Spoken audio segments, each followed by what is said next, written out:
Hey, excuse me, my friend. You work for the cleaners, right? Yeah.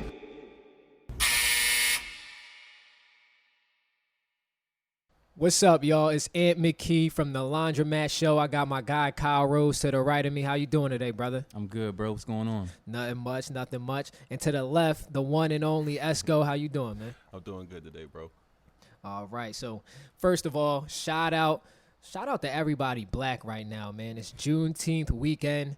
It is Sunday, so Juneteenth was yesterday. Hope everybody had a great day. Hope everybody enjoyed their heritage and kind of got some time off from the craziness to enjoy themselves. I know I was enjoying myself. I got my drinks with me right now. And speaking of drinks, shout out to a black-owned business, black female-owned business, Just a Splash. That's Instagram at JUSTA_splash. They're making real good mixed drinks right now, man. I'm sipping on the Henny Punch. Cheese got a Henny Punch. Yes, I got air. Yeah, we didn't get the orders right, my man Esco. I offer Esco my drink, you know, but next week we're gonna hold him down. But shout out to Janae, Just a Splash. How's yours? How your Henny Punch taste, bro? That joint straight, bro. It's definitely strong. You know what I'm saying? But I rock with it like that. They make these joints with love, man. But shout out. They showed a lot of love. Shout out the black business, man. But Cheese made the outline today, so he's going to host the show today. So I'm gonna just step out the way. I'm gonna give my opinion. So what we doing today, Kyle? What's going on, man? I like that I get to host and do my thing a little bit.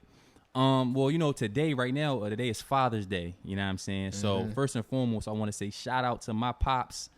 Two of my pops, you know what I'm saying? We can get into that a little bit later. Shout out to Swiss Beats, man. Did a lot for the music culture, bro. Yeah, man. Shout out to Swizzy. You know what I mean? Showtime. Zone. Nah, man, but it's Father's Day today, man. So I just want to give a shout out to all the fathers out there.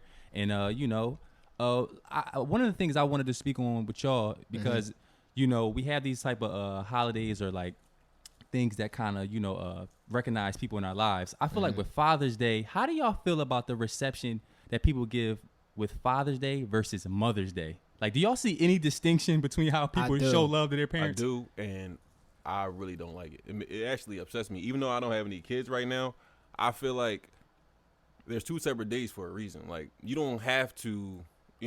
I understand, like, if you had a single mom, or if you didn't have your pop wasn't in your life growing up. That's one thing. You don't have to celebrate. Like, you don't have to talk down on Father's Day and be like, hey, Happy Mother's Day to my mother. My father, like that's not cool. I'm not a fan of that. So what you saying, Esco, is that like you see a lot of times, and I agree, when Father's Day goes on, a lot of people that may not have their fathers in life, they like show love extra hard to their mom, right. Which isn't bad, it's like, right. You know what I mean? Right. That's what Mother's Day is for, right? Yeah, it's not bad. It's not like you're not allowed to love your mom, but like, yo, this is Father's Day. Yeah. What about you, Ant? I definitely think Mother's Day gets a lot more love than Father's Day does. But, granted, always got to show love to Mom Dukes. Shout out to Mom Dukes. For sure. But here's the double standard that I don't like. When women have baby dads, baby fathers who aren't really in the child's life, they make it very vocal and very clear to slander them and to talk about them. As they should, though. If you're a deadbeat, as they should. Mm-hmm. But then if you have a father who's in the kid's life, I feel like they don't put that same energy into showing love to the fathers out there. That's not all the time. Well, not women though, just in general. I feel like the holiday in general, for sure. we always people always bash their dads if their dads wasn't in their life, but the people who got the dads in their life, we don't really make a lot of noise about Father's Day. But one of the reasons I think that is because, as being a man myself, I think it's hard to get gifts. Like for men, because men are just so nonchalant. It's like I don't know what my pop would want really. I don't think it's that it's hard to get gifts for men. I think it's that men not really receptive of gifts. Like, right, I'm not looking for on my birthday and on Father's Day and shit. I've never been like, as an adult man, I've never been like, yo, what I'm gonna get? Who gonna get me this? What's coming for me? Like, I don't really care. You don't be putting your Cash App on on your story for your birthday, Esco? Not at all, bro. Not at all. And it's like You see a lot of people do that. Honestly, you see a lot of women do that on their birthdays. That's disgusting. Cash App in the bio, and niggas must be paying money because they do it every year, bro. So That's some simp is doing that. I feel like I agree with y'all. It's harder to get gifts from men, and I also feel like a lot of times you got to think more with men. It's got to be more of a symbolic John. Like I know just recently from my pop, we got him a projector. You know what I'm saying? Now we're like a Great movie joint. joint. like a movie joint. Okay. Now That's actually a good joint. That's actually a Got really one in my good joint. bedroom. But it's not something that you would think automatically to Right. get. That's something that's, you know, symbolic for him. Like, all right, we all get to like enjoy time with each other and watch a movie, and Right. it's dope for it to be a projector. You know what I'm saying?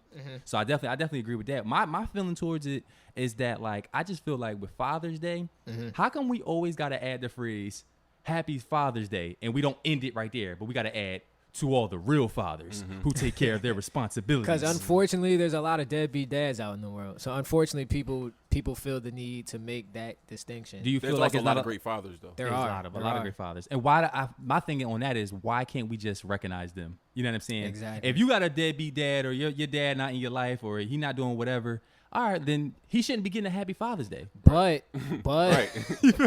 Anytime you say Happy Father's Day, it should go just to good fathers. We shouldn't Right. have to clarify it It's and say implied. to But all in the real defense, fathers. in defense, though, I'm not a father. I know none of us are fathers, but a lot of people I hear saying to the real fathers are fathers. So if that's how they want to rock out, then go ahead. But the main people I see saying that are fathers. They like give a shout out to themselves. They be like, "Yo, shout out to all the real dads we out I here." disagree, bro. That's Because where- you're that's not where I going to see it shout from. out yourself like No, that. I've literally seen it a million times, bro. Yeah, I saw it today too. I've seen. Well, see, in my opinion, I've seen more of the mothers or like just the children. They'll be like, you know, Happy Father's Day to all the real ones. And I'm like, it's like you said, Leak. It should be implied. You feel what I'm Definitely saying? should be Right. implied. If So we're saying Happy Father's Day to you in the beginning, then Right. you're a real father. I mean, I appreciate all the love. In my opinion, I just think, you know, it's implied, and let's just use it to uplift the great ones. We don't need to clarify and shit on the ones that ain't Right. doing, you know, what they supposed at to be all. doing. It's not the day Not for at that. all. Not at all. You know Shout what I'm out saying? to G man.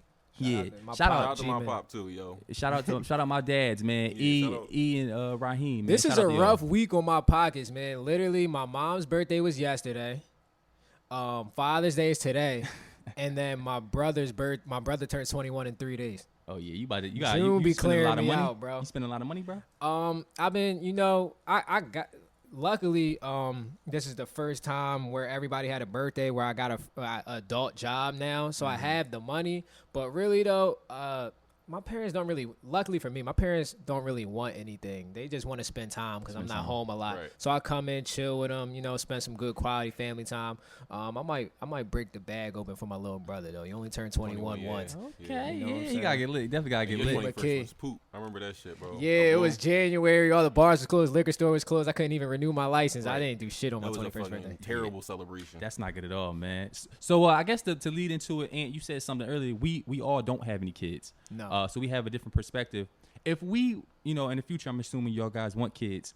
In the future, when we all do, I want to ask you both, what would be the most important lesson you'd want to teach your kids? That's my first question. And my second question is, what lesson would you take from your father that he gave you that you would want to make sure you gave to your kids? You want to start that off, Esco? Or you want me to? Go ahead. You already started talking, nigga. Damn, don't do me. Don't You do got me the like host that, today, bro. bro. You don't gotta ask me questions.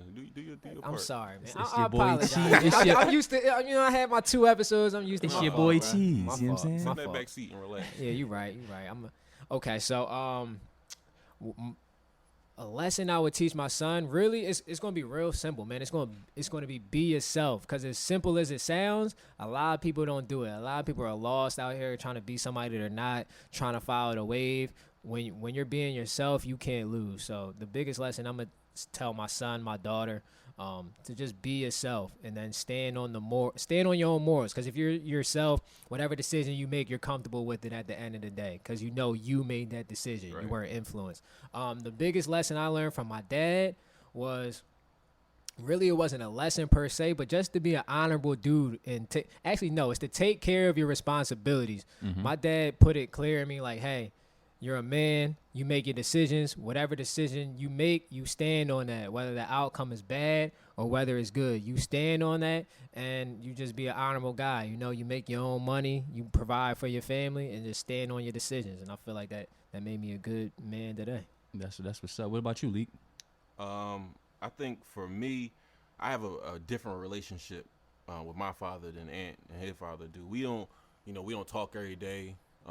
We're not on bad terms or anything like that, but like, it's not like the movies. It's not like that. Yeah. I mean, it's real everyday shit. We got shit we went through and shit we still going through, shit we working through, you know. But for me, if I had, when I have a kid, something that I would teach my child that I didn't feel like I didn't get was it's okay to show that you show love, show emotion. You know, Wow, yep.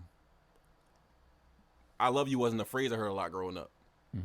And that's something. It kind of fucked me up a little bit for a long time because I was like, damn, I knew they love me, you know, but you don't ever hear this shit. You like, you know, so it's a toss up.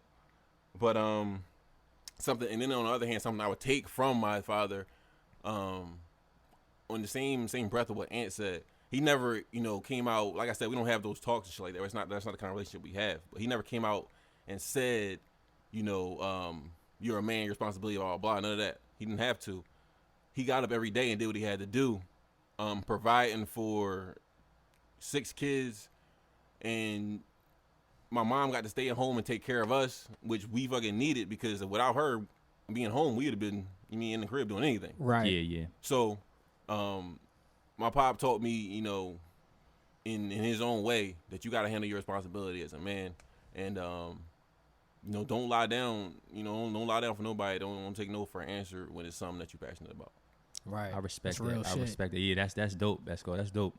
I know for me, you know, for my future kids, kind of the way I live my life is that my own thing that I want to impart on them is that, you know, your life is going to be judged. You only get one life, and your life is going to be judged on how much you show love to people, and if you leave the world a better place than when you found it. Right. You know what I mean? I think I try to live my life in that way, and I think that would be the most important lesson I want to teach to them is that, you know, kindness, being a genuine person, those things matter. You know what I mean? Those are the only things really that matter. do. Those are the only things people are going to remember you by after you're gone. And so it's very important that you strive to every day to, you know, just be your best self and help people out, show love. Right. You heavy positive vibes, boy. Exactly. Heavy positive vibes, boy. You know what I'm saying? Now I have my situation is a little different. Like Esco was talking about, similar to Esco, is like, you know, I have my biological father, and then I also have my other father who came into my life when I was like 1. He's still with my mom, who I lived with, and he raised me. So I have 2 different lessons from both of them. For my biological father, he's kind of like funny, like, you know what I mean? Like he was dope. He handled his business, always was in my life. But the funny thing about him that I would take with my kids is he was heavy, put you in an awkward situation for his amusement bowl. What you mean? Like, he was dope because, like, he would teach you things in a way, like, for his own amusement. So, like, okay. I'm going to give you a story. This is what he would do.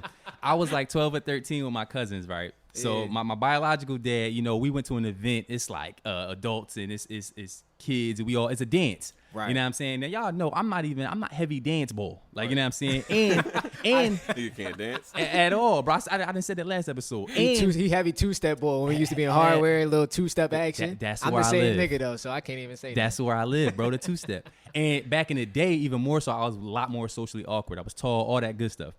So my pop came to me and my cousins, and he was like, yo, I better see you dance with at least one girl today before you leave. We not leaving until you dance with one of these young girls out here, and you got to get their number. So he was that boy. He put you in an Right. awkward situation. That's hilarious. So he could laugh, but also teach you a lesson. Right. And so at the end of that night, yo, I really was dancing with a young John. and it made my night. You know what I'm saying? It made my night. I ain't get a number. I ain't had no phone. But it made my night, and it was like, dang, I really could, you know what I mean? I ain't got to be so Built that awkward. confidence, yeah. Exactly. And now, mind you, I can't dance, so he probably was dying. Like, look at this little nigga. This little nigga don't know what he doing. You know what I'm saying? But it was 2 things, for him to laugh and to show me a lesson. So I know with my future kids, I'm going to be putting them in so many awkward situations so that when they get Right. older, they're confident in those situations. You know how to react. Exactly, bro. It's because they went through the ringer already with me, because I'm going to be laughing at them. And for my pop that, you know, came into my life at age 1, the big thing I would take from him is just, number 1, his open-mindedness.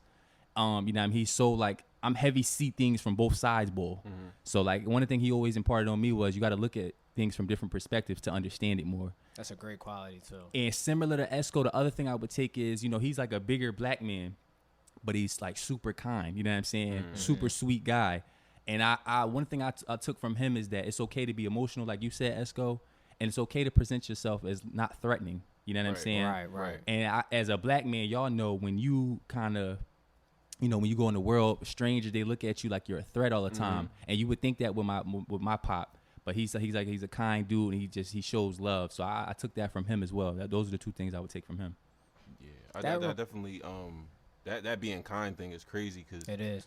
like I just within the last, I don't know, it took me a long ass time to figure out that everybody wasn't trying to beat me the fuck up and shoot me and shit like that. Like, I was always on edge, like, ready to go, like wound Bro, up. what? Wound Preach. Wound up, bro. That story you told me, Cheese, about your pop putting you in awkward positions, that remind me. That's hilarious. Because my dad, y'all know my pop. Yeah. Y'all know G. Mm-hmm. He like super like stoic, like don't talk a lot, for serious. sure, yeah. You know what I'm saying? But what he did was he's the dude who sees you fucking up, don't say shit to you, let you fuck up, and then come to you at the end on some funny shit like, yeah, you know that was some dumb shit. Right? And then you be like, yeah. Like he don't try to tell you before you do anything. That's the one thing I appreciate about my pop. He always let me live, make that and he mistake. let me find out on my own. Cause I'm hard headed. Yeah. I wouldn't have listened if he would have told me. Facts. So he let me go through it. And then he'd be like, listen, I told you, man, stop doing that dumb shit. Sometimes you And gotta I'm learn like, the you know hard what, way. you're right. Exactly. And those is good lessons from everybody, man. So, with that being said, man, shout out to all our pops, man. For sure. Y'all, much love for y'all today and every day. I guess to move on, like you said, Juneteenth just happened. Yes, and there's been a sir. big awareness about that. How did y'all celebrate? I supported a black-owned business, Leash Liquors. We Okay. got some margaritas, some Henny. We just watched all kinds. Juneteenth was hard for me personally, just because my job actually emailed us like the day before on that Thursday, late, and was like, the president, CEO was like, we're off. You're off tomorrow. Right. So I was like, damn, that's tough.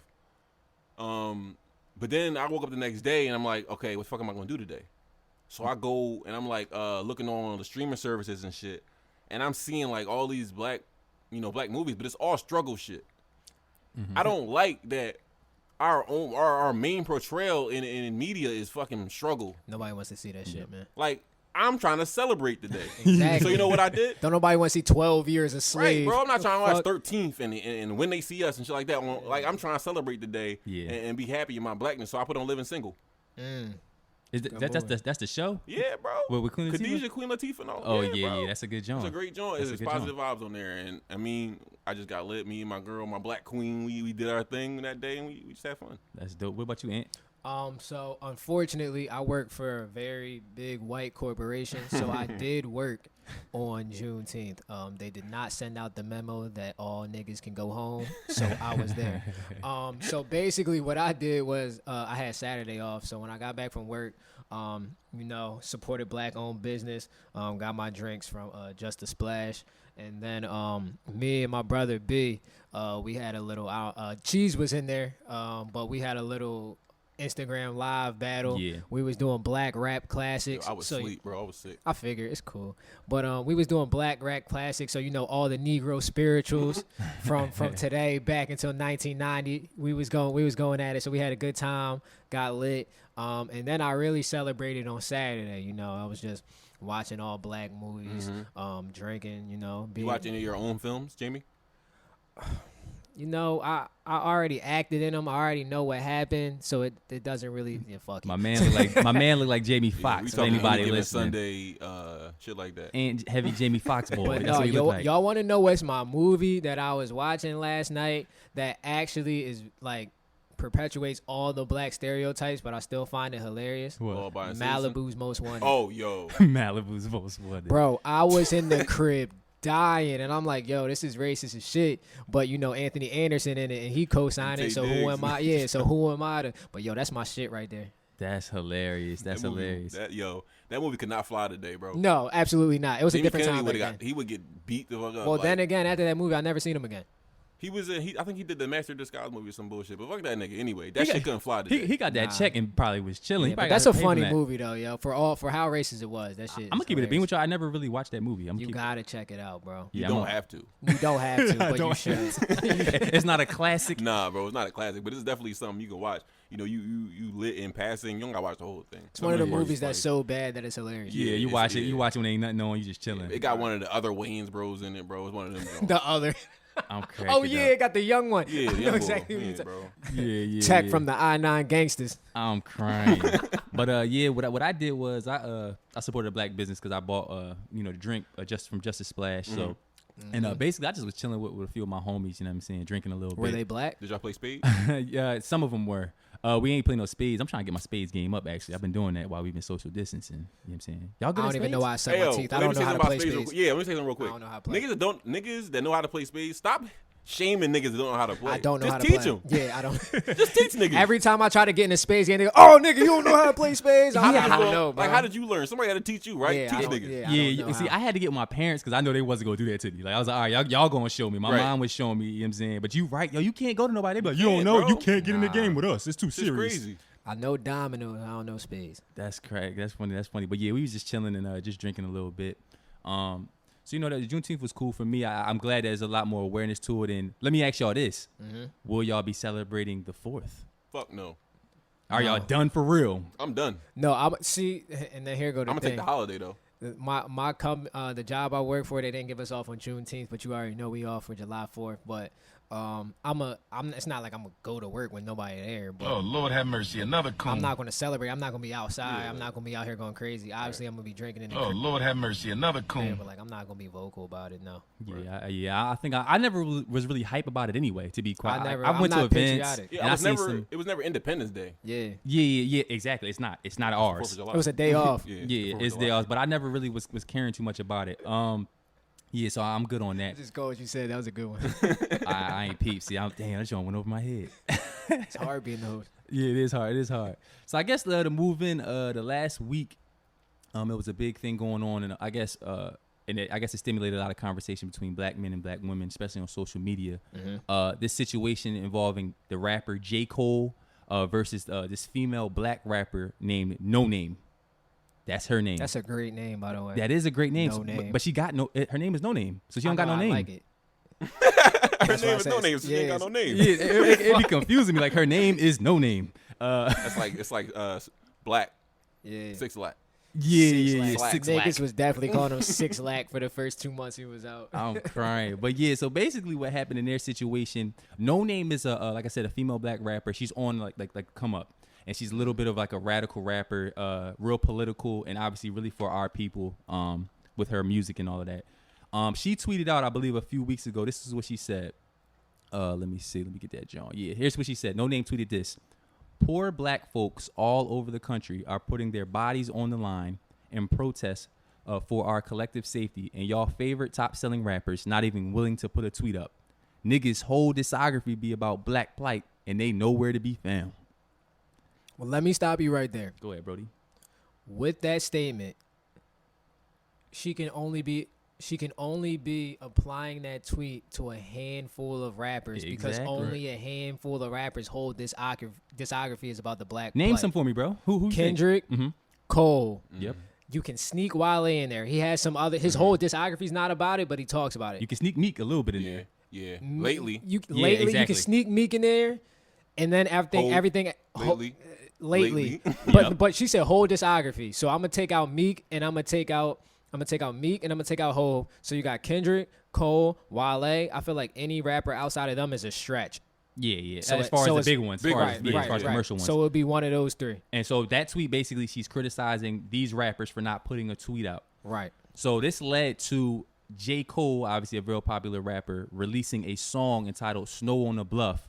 And basically what happened was he explained how he explained a few things, but basically the whole gist of it was he was coming back at No Name a little bit for criticizing him. And the big argument on like the Twitter debates was all that he criticized her tone. You know what I mean? His side was basically that, yo, I'm on your side. Why are you criticizing me in such a way? How about you try to teach me? I don't like your tone and the way you came at me like that. And that was like a big thing on Black Twitter, man, between men and women taking sides. What y'all think about that? Me and Esco had like a very crazy conversation about this on the way here. What my side of it is I think Cole was exactly right. Don't try to slander me for not knowing anything. Not knowing anything, but not knowing much about the topic.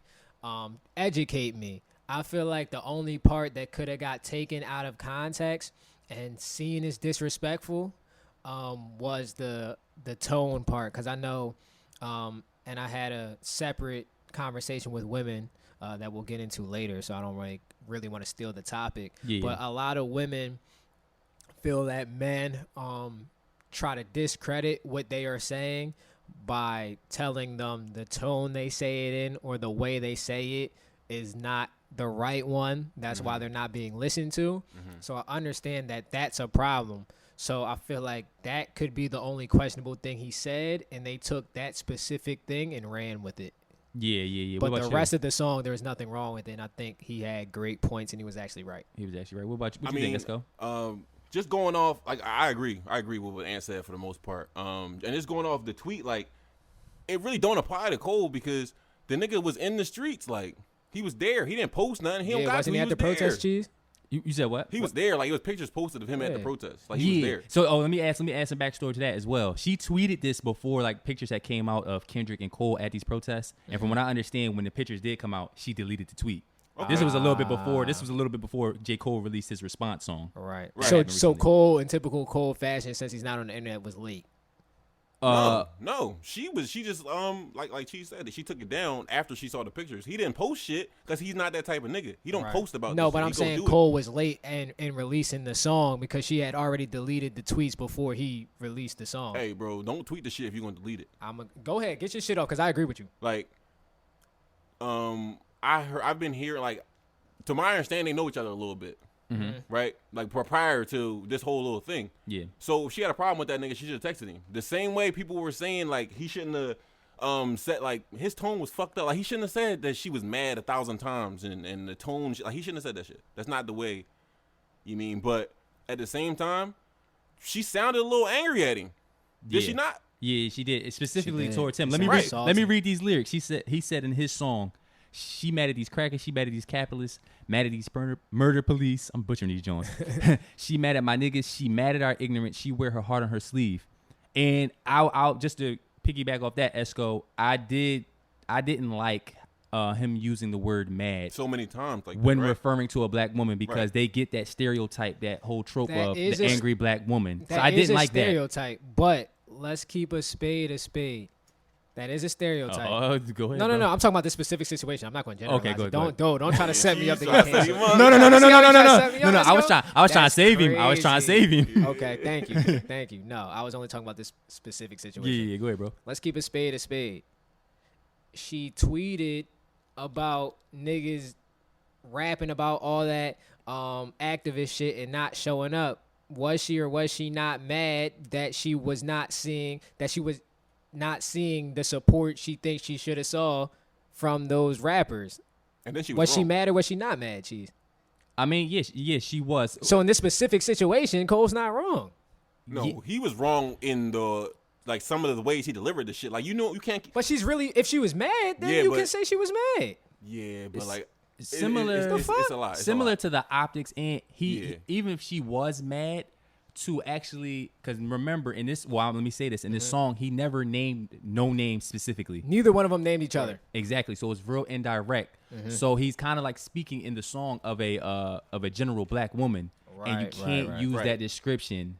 If you're not gonna say no name is mad, then don't say the black woman was mad. Exactly. That's my point. Exactly. Okay. You know what I mean? He's just saying, like, the black woman is mad about the this. Nah, like, don't do that. Yeah, don't do that. That was my one thing. And I've had some conversations because this sparked the whole thing on the Twitter timeline, and I actually started texting one of my black lady friends, my homegirl.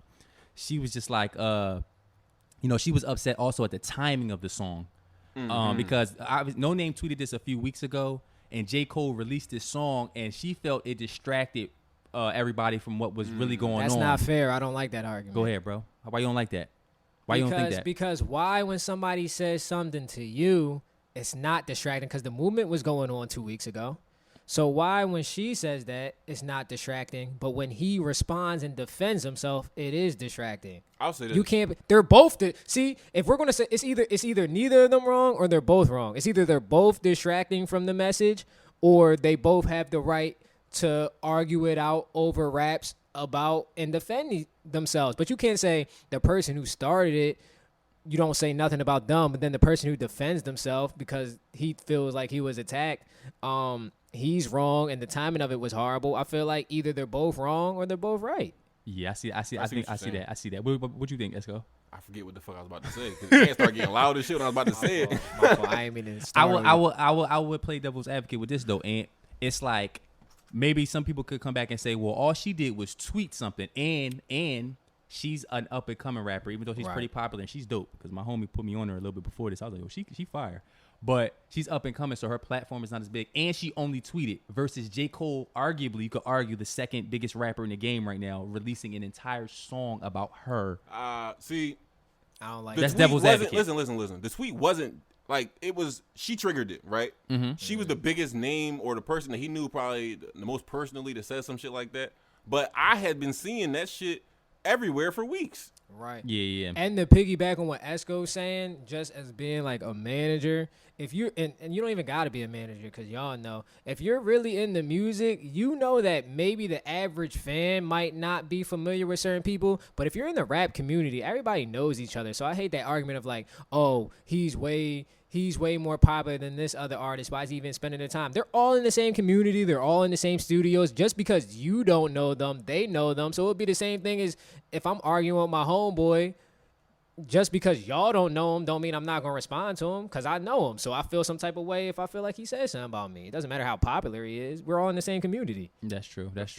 And I guess it continued on. She released a response song called Song 33. First of all, that joint was hot. She got bars, yo. I rock with her. I really rock with her. Like that joint. Say was what you said in the car, I wasn't Esco. feeling that joint. Okay, keep the same. There we go. Why you ain't like the song, Esco? I didn't. I just didn't like the song. That's all. I didn't like it. I actually really was fucking with that joint. I was listening on the car ride up this up here. I was let rocking with Cole it. slide because he was flowing, but I'm not a fan of passive aggressive disses over very mellow beats. So Cole's joint was just because he was flowing crazy, but I really you can really miss me with people going back and forth over like slow melodic tracks. If you going this like get a turned up beat, I don't like the smooth jazz beats where people passively aggressive Smooth dissing each jazz. other. I don't know a lot of her discography, but I've heard a couple other songs. This is the that first I liked, time, and I didn't like the one that the disc joint. This is the first time I heard her, but like I that definitely after all this, I'm gonna go and check out her tracks. But I never heard of her before this. She got a few joints I really like. I like this song. It's called Song 33. I liked it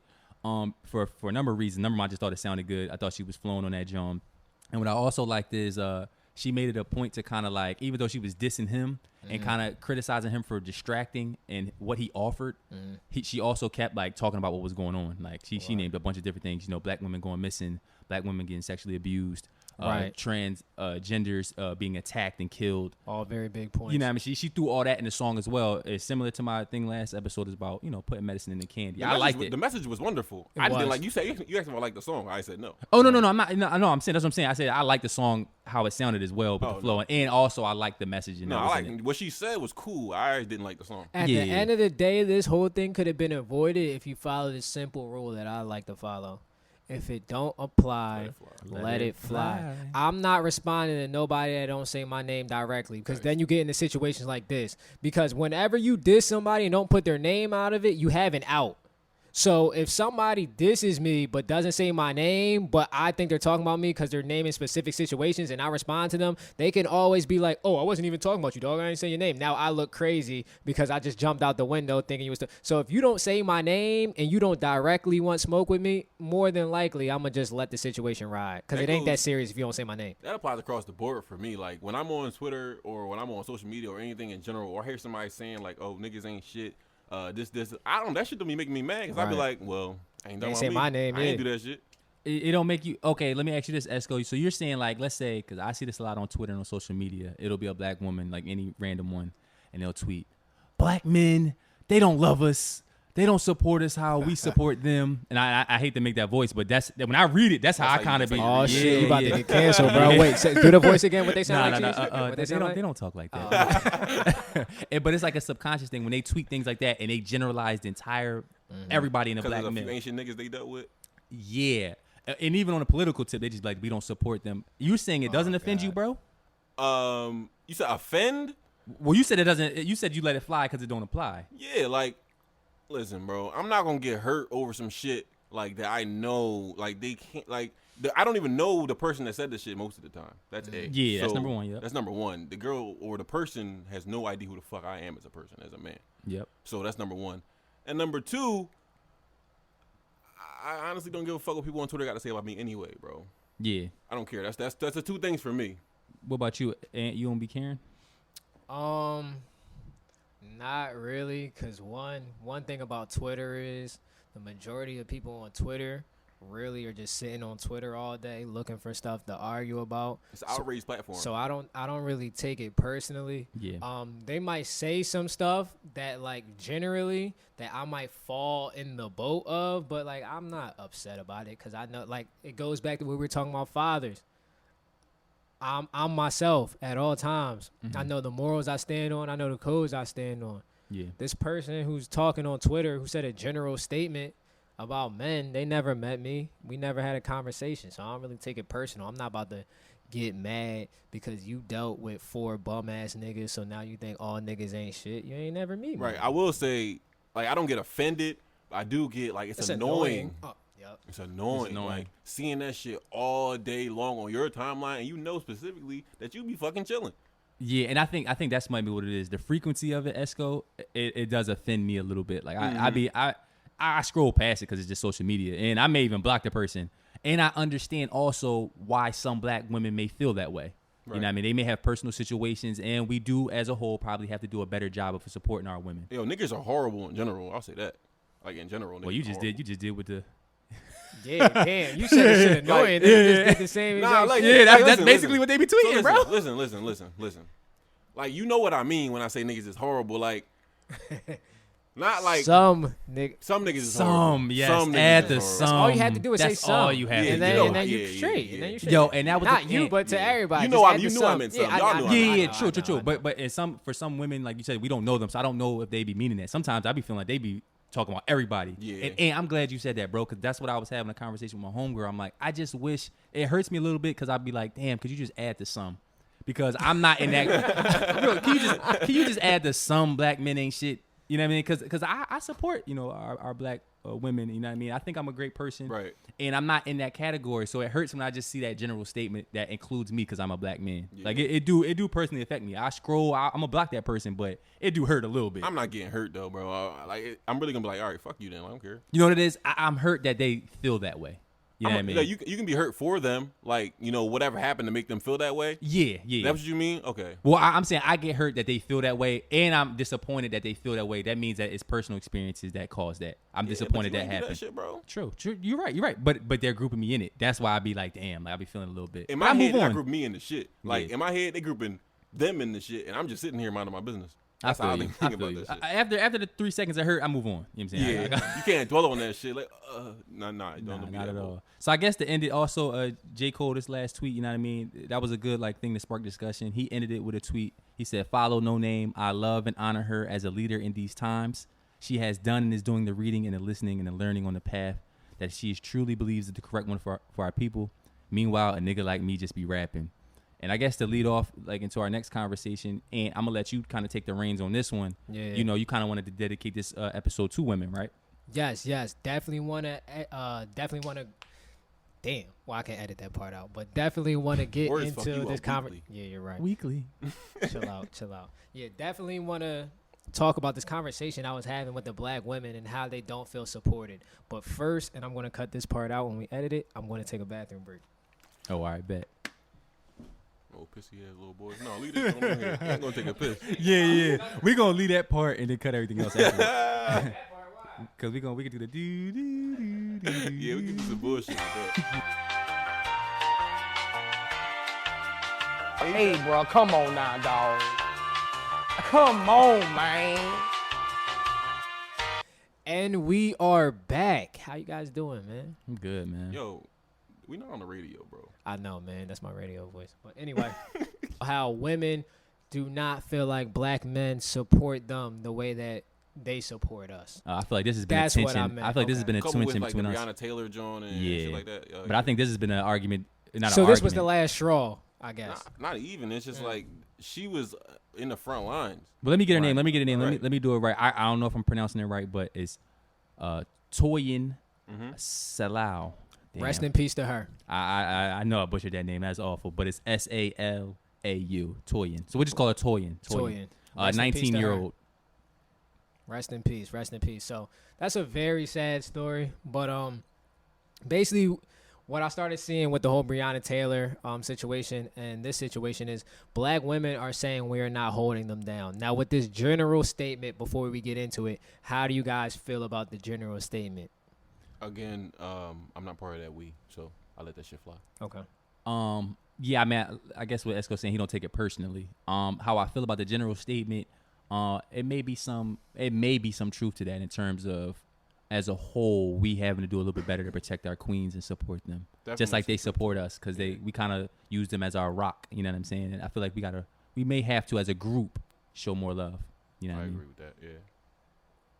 All right, so one of my friends DM'd me because, and it's actually, it's funny because I thought this goes back to the whole J. Cole conversation. When you know somebody, pulling them to the side is always the best option instead of just running out there and getting upset.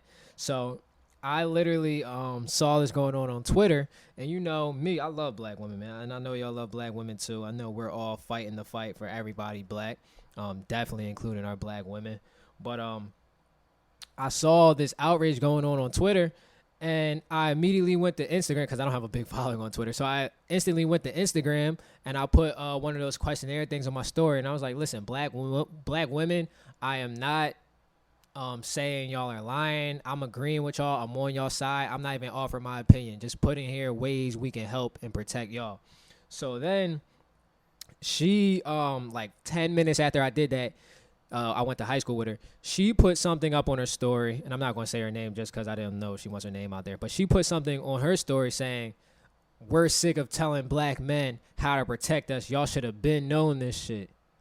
So same thing as the J. Cole thing. She didn't say my name, but it was a very convenient time to post it because I just posted my shit, and then she was watching my stories, and then I saw that. So I'm like, oh, is she talking to me? Yeah. So I literally DM'd her, and I was like, hey, like, you know, kind of said the same thing J. Cole said, like, listen, I feel like I myself have been doing my part, but I'm still seeing these tweets about how black women don't feel protected by us. So obviously we're doing something wrong. So I'm just trying to start a conversation. And then she said, honestly, that's why I even answered your question on your thing. It wasn't about you. It was just in general. So that could have been the stop to the whole J. Cole thing.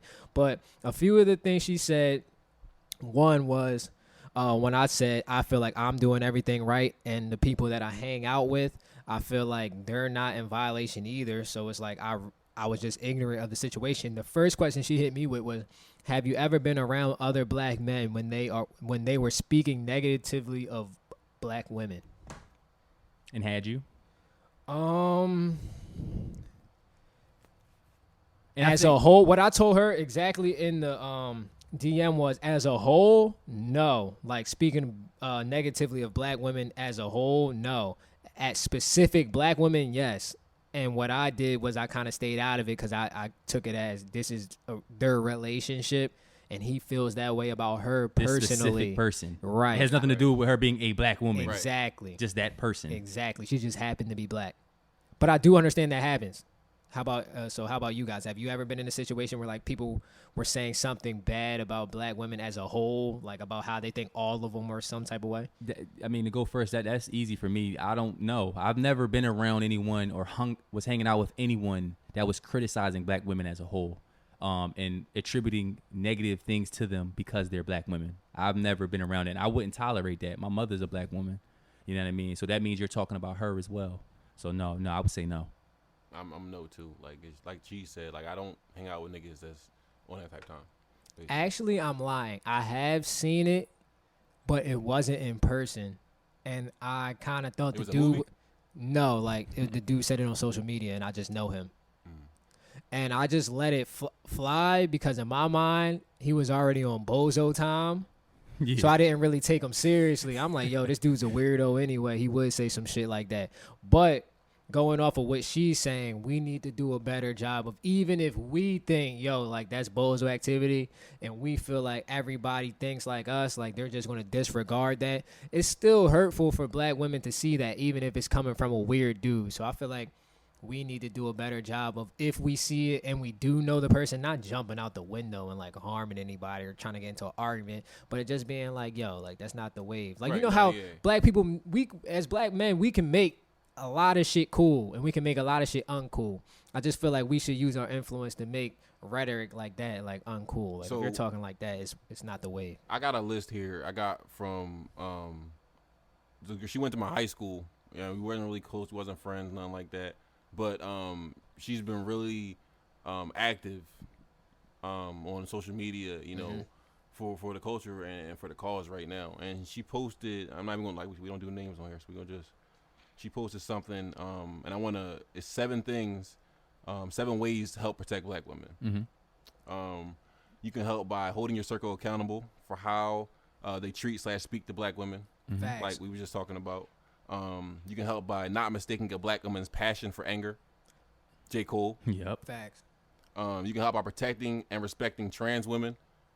Just because you don't like it or you can't fuck or they don't, leave people alone, bro. Like, You guys probably don't even have the answer to it. If you do, let me know. If you don't, just be like, yo, and I don't know. Let's not open up a can of worms. But I'm only going to speak for me. This is Anthony McKee. I'm only going to speak for myself. Is this going to take us off the list? Can I finish the list real quick? I just didn't want to forget because it's about trans Go women. ahead. My thing is, as a person who doesn't know much about that life, because it really doesn't, I don't know many people like that, and Right. I'm not really in those circles. Right. How would I help or speak up for them? Because I really don't know anything about them or like their plight. Yeah, you go ahead. I mean, quickly, I would say, when we hear about these cases on social media, I would use my platform to just spread awareness about certain things happening to them. Got it. You know what I mean? Got That would be the only way I would know, offhand, off the top. Don't use terms like training and shit like that. Don't do shit like that. Just don't. A lot of shit like you know how a lot like when we go back to the hood, like where the hood, like where we from, like in the trenches and shit like that. It's a lot of. That's where a lot of animosity is. It is. Yeah. And it's fucked up. Because it's just people like these niggas be so worried about Hyper masculine. right. Yep. Just let people do them. Just let people do them, and that's just where I'm at with it. Like, let me see. I'm not even sure. I knew when I was in UMBC in Maryland, there was a trans woman on the cheerleading team, I believe. And nobody bothered her. To my knowledge, nobody on my team was like going out of their way to say shit about her and shit like that. Because she's just a person. Get back to this list. I don't know what number this is, but you can help by loving Black women out loud. So I feel like they feel like we're not vocal with our support for them. Like like you said, we all support Black women. But maybe I'm not vocal enough. Maybe I'm not. I know I'm not. Right. So And you can always do more. but my thing is, I'm not big on social media and shit like that. My way to do more and say more, I'm doing it right now. Right. Yeah, use So we doing like I'm not going to make a bunch of tweets and shit. That's not me, but I'll say some shit right now. Right. Listen to the Laundromat show. Right. Tune in to the Laundromat show. Definitely tune in, man. We support everybody. The next one is you can help by calling out colorism, rape jokes, and rape culture. Big one. Can we stay on this one right like here? this is one I want to stick on for a little bit. Sheesh. And then we can go to the next one. The next, it's like 2 more after that, but like this is one I want to stick on for a little bit. That shit is real. There's so many. I don't even know where to start. Wait, real quick. Go Let me ahead. the next one is kind of tied into, so I'm gonna read that one Okay, too. go. The next one is you can help by believing us about sexual assault without rushing to question us. So it's like they're like tied in. Those are 2, and there's one Shit, more after that. man. But like, yeah, those are 2 I really wanted to College leave is on. where I really came in to knowing about stuff like this. In high school, I was kind of I'm gonna admit I was very sheltered in high school. All I did was play basketball, go home, didn't come out my house. I Right. didn't drink, I didn't party, I didn't smoke, I didn't do shit. Right. I got to college, I was a little more open. I went out places and I came across new experiences. Let's start with the colorism, because this actually I knew since I was a kid. I know Cheese is from Delaware. I'm not really familiar with like the specific parts of Delaware, but I know Esco, you're from Philly, Right. and you know I'm from the county. I'm what I like to call a first generation baby, like the first one To be who out. was Yeah. out of the hood, Yeah. like and come up in the suburbs. Right. So it's like I still got the same temperament and the attitude and the demeanor of a nigga from the hood, because that's where my whole family from. Right. But I'm out here living in the suburbs. Right. Bro, that colorism shit is real. These slick, like living in the county, these slick remarks that these white people give you, and even like, and then Hold up, but like, Well, I'm not referring yeah. to colorism with white people. I'm talking about within our own. Like, I'm talking about how some niggas don't like dark skinned women. Like, what kind of weird shit is that? And Shit let like me that. and let me make a key distinction too, because that was something I learned recently. Because with colorism, it really applies to the mistreatment of darker skinned people within a race, related in comparison to the lighter. and this skinned is people. something weird I found, because me and Esco, we're dark skinned. I find it weird as fuck when Bro, dark hold up, bro. skin. We not that black, bro. We're brown. We're brown skin. We're We're not dark skinned? We're not gonna sit here and act like we Wesley sniping, bro. We not. There's I'm levels, not gonna do though. that. You're not. I'm gonna not act dark like- skinned. And y'all not gonna sit here and act like I'm Drake. I know we did kind of infer like it was, bro. You definitely at least Alicia Keys. Listen. No, dog. Oh man. I'm what's the John boy? Legend. What's the boy from the barber shop? The boy with the green eyes. Oh, Michael Ealy. Michael Ealy. I'm Michael Ealy boy. He light skinned. That's what I'm saying. That's me. That's me. hella yellow, I'm bro. that shade though. I'm that shade. Listen, whatever Esco talking about, I identify as dark skin. Okay. I'm definitely Okay. dark Okay. skin. There's people darker than me, obviously, but I identify as dark skin. What I find the weirdest shit in the world is when dark skinned men don't like dark skinned women. I'm like, No, wait. they literally have the same skin complexion as you. So Not like when like you're calling them preference, though. ugly and shit, I'm like, I don't understand. Like, And it's wrong. It's and wrong. then half the time, if you're a dark skinned male, your mother is a dark skinned woman. So Listen, it's like, how hold up. are you talking? It's not about like. I'm not even. I actually. But I, you I know haven't exactly what seen you that mean, but shit? it's not. Yeah. I'm saying it's not about like. No, it's not about the preference. Not when they do it like preference, like, oh, I don't like this or I don't like that. You can have a preference. It's okay to have a fucking preference, by the No, way. I mean when they say like they You can think make all choices. of Yeah, but them right, are ugly. Right. That is what's fucked up. Yeah. That's weird. Preference is okay. You can have a fucking choice. You don't gotta think everybody beautiful, but you don't gotta fucking open your mouth and talk shit about it. Exactly.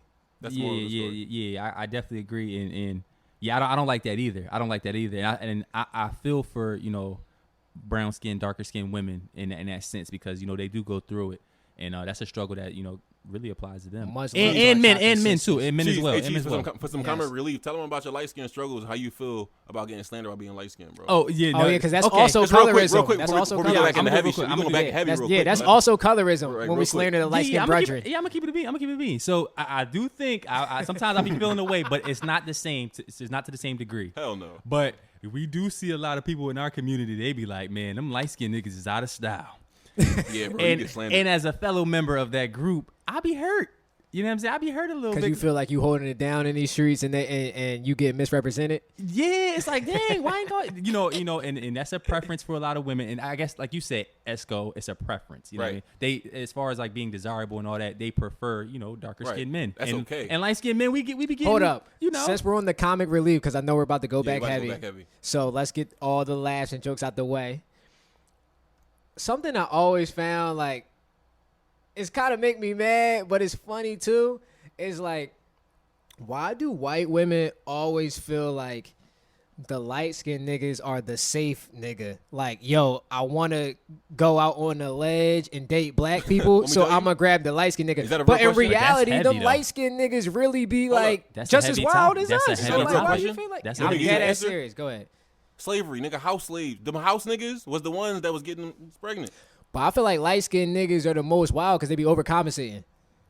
See, that's They be- colorist right there. That's colorist they right got there, me. though. That's colorist right They there. got me. Overcompensating for what? well. Black is Because black, because bro. they're mad. Because okay, it goes back into colorism. There's the stereotype that light skinned niggas are the house niggas and they soft. So I feel like they know what people are saying, so they try hard to be tough.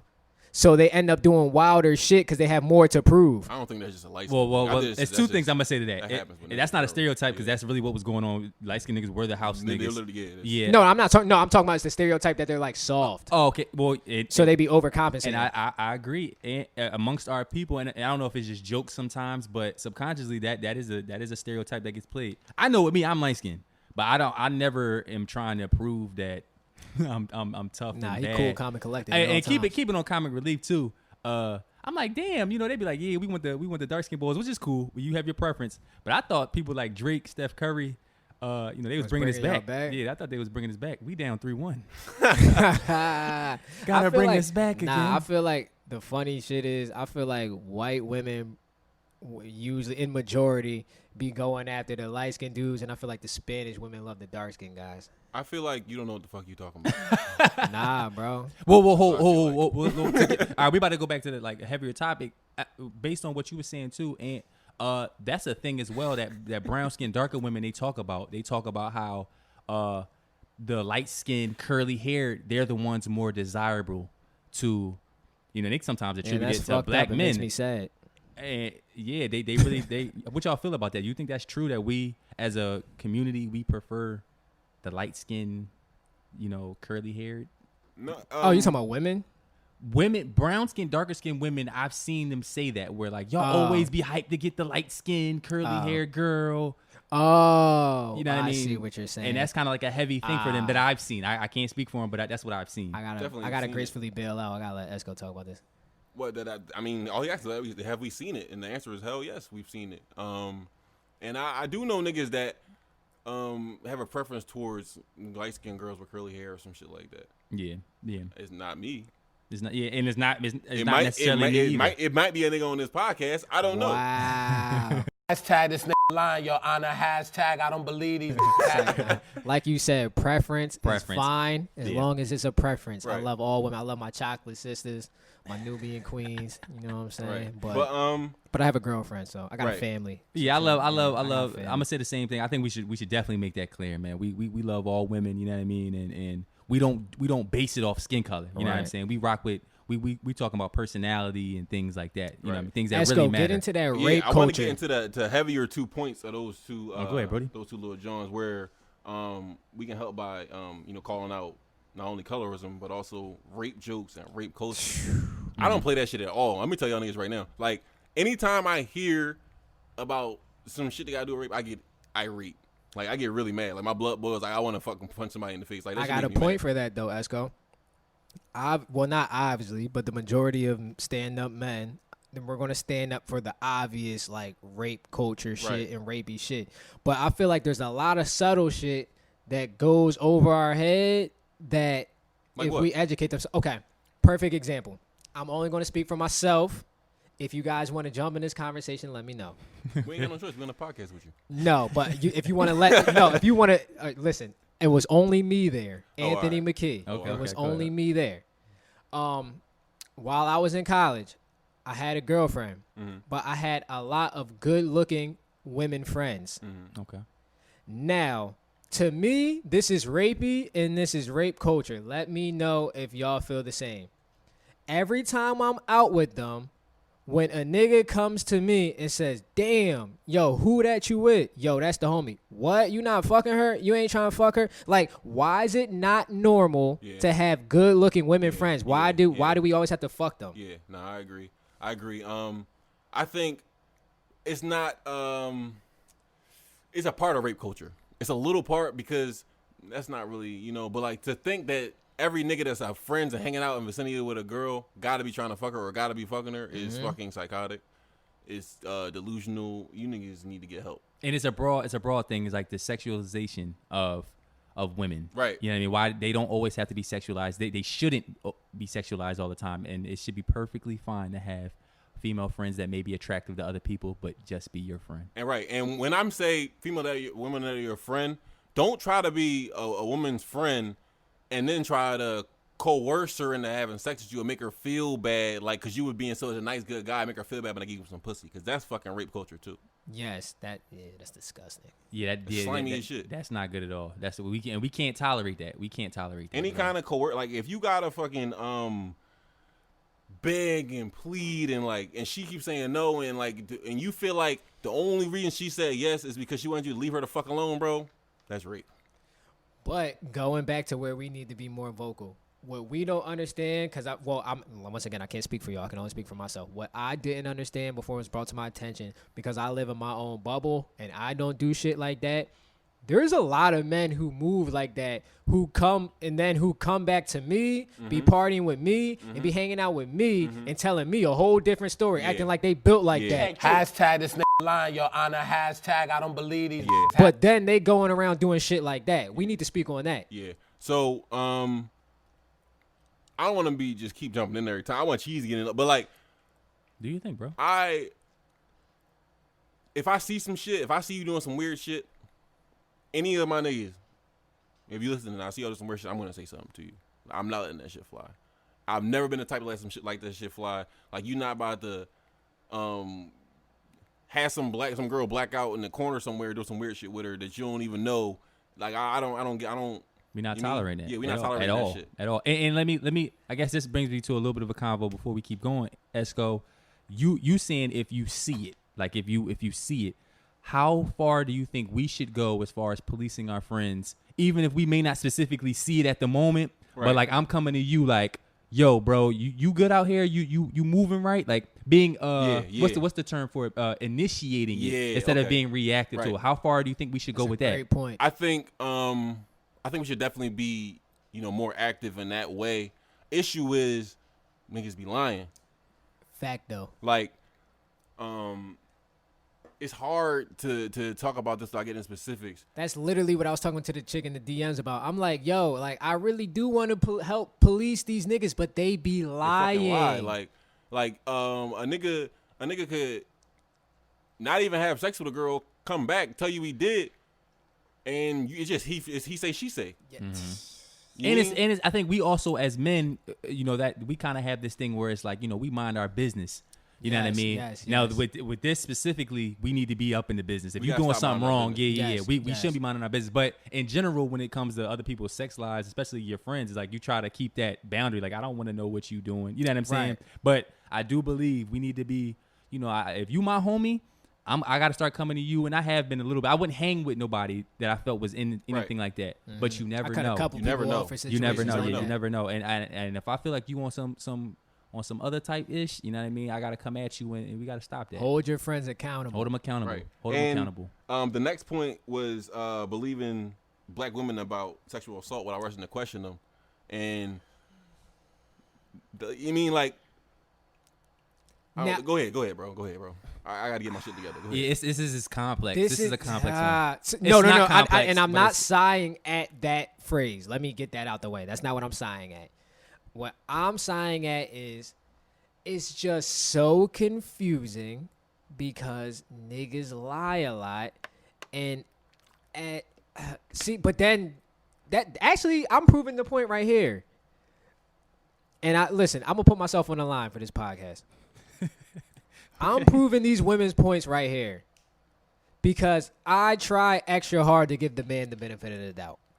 That's wrong. Yeah. That's just we gotta come at you That's as friends. wrong. That's wrong. That's absolutely I wrong. am dead wrong. Dead wrong. Because every time I hear a situation, I try to be like, but nah, I know him and he told. Well, hold up, man. Is this because you know the person? Yes. Oh, so you're not talking about in general? If I don't know either one of them, I don't say anything and I just sit back and watch what happens. Okay. But you're talking about if you know the person. If I know the person and I hung out with them, I'll be like, It's that's still not wrong. the. But what I'm starting to realize, well, not starting, I've been knew this since I got out of college, is a lot of people put on personas to the people they're around, but behind closed doors, they live a totally different life.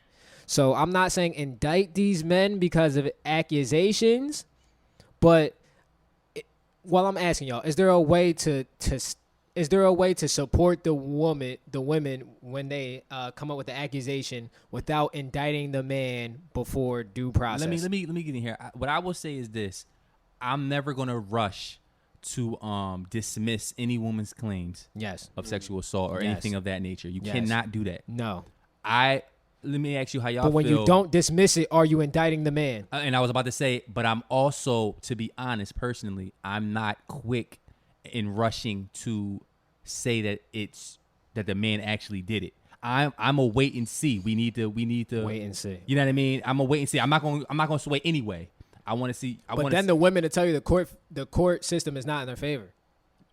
Well, law enforcement, and that's true. I think It's I do true. think that's true. It's true. But So I'm how do talking about we- me specifically as far as making my. I feel like we need a thought. woman to tell us how to Yeah, react to man. this. I texted Zora. I was like, yo, you should have came today. It's the one joint we needed you to come. You ain't coming to this. Yeah, we definitely would need a woman's perspective. Again, this is all from we three young. It's difficult black men. situations, but it's conversations we need to have, though. They're difficult conversations, Speaking but the of conversations need to be had. like I had so I've been a hermit. Like I was I'm the nigga this on this show. I'm the nigga that's just gonna say the shit that niggas wasn't expecting me to say. That niggas wasn't expecting me to say on air. I was fucking depressed for a long time, and these niggas can attest to it. They didn't see me for a long time. I didn't come out the house. That's okay. We gotta let men know it's okay to be depressed. It's okay to fall back and take your time and reflect. Real shit. Yep. But like I was. Fuck, I forgot what I was about to say now. But that shit just took me back to a badass. Oh no, last night. Okay, so last night. So, I was talking to some of my friends who I hadn't seen all together in like a year and a half. And these are my friends I've known for 10, 11 years. I went to high school with them. Like this is my family, the family you choose. Good Yeah. people. I met some of them through you. They're Right, good dudes. right. But like I was so depressed, I hadn't been fucking with them. Like, and that's real, cause like that's you mean besides y'all. And I got a couple people in Baltimore I fuck with. I call family, but like that's really it. You mean? But we was getting into some shit last night, and shit got heavy for me because I was realizing that as a young boy, I was oblivious to a lot of shit, or I saw signs for shit, but I was young and dumb and didn't realize what the fuck was really going on. Talk bro. about it. So, it's hard, bro. It's like I don't want to like you mean. I know. No, well, I let me know we let me. feel I don't it, want to. bro. I don't want to get on tape up. But like, I want to talk about this shit. Gather at your the same thoughts. time. Gather your thoughts. Go ahead, Gather bro. your Go thoughts. ahead. Let me Gather say your thoughts. Gather your thoughts. I see where you coming from, Esco, and I can attest to it as well. Specifically college and a little bit of high school, but College specifically is college. definitely That where it's at. environment is so conducive, and this is awful, but it's so conducive for you to be in a situation where you're not seeing what's really going on. Exactly. Because it's You know what I clouded mean? with drugs and alcohol. It's clouded Not with even drugs. that. Like it's music. It's music. People. It's fun. It's so many different people doing so many different things in a social setting, and you may not even know that you're not seeing what's going on and how people are they may be harmed. So I definitely understand that. While you gather your thoughts, Esco, I do want to, because we're holding each other accountable, holding our friends accountable. How do y'all feel about my statement earlier where I said I'm not at all quick to rush to dismiss any woman's claims of sexual assault, but at the same time I'm not at all quick to rush and say that the person is guilty? Is that something that That's the right. is that a right move in y'all That's opinion? the right thing, but it can come across As still dismissive. As dismissive Yep. because it's Yep. inaction. Yep. Yep. So You're with so right, things bro. that You're so extreme, it's very hard. It's hard. very So hard, I guess- especially when it's people you know. And that's a great. I'm glad that was like a great hard. answer to that. So I guess we shouldn't have inaction. We should always fight for the behalf of the women. And then if it's This proven is to what be- I say. This is what I Then say. we're gonna 'Cause I had do a apology tour to the man afterwards. I'm asking. This is what. Granted, I'm not perfect. I know I don't have the answers. This is a theory I came up with because I had time to think about it. Let me know what you guys think about this. I say first and foremost, give me the situation. Do you know the woman too? Who you talking about? Like I'm just saying, like let's say a sexual assault type of situation. Like, do you know the woman or do you know the man? Basically, I feel like you off top make sure the woman is in a safe place. You talking about if it's a social gathering? Or what No. you talking about? So like, let's say accusation or a story comes out. Let's not even Oh, say okay. accusation. Like they go to court with it. Let's just say you hear a story. Okay. And let's go off the examples that that I would have, because usually in these scenarios I don't know the woman, I know the man.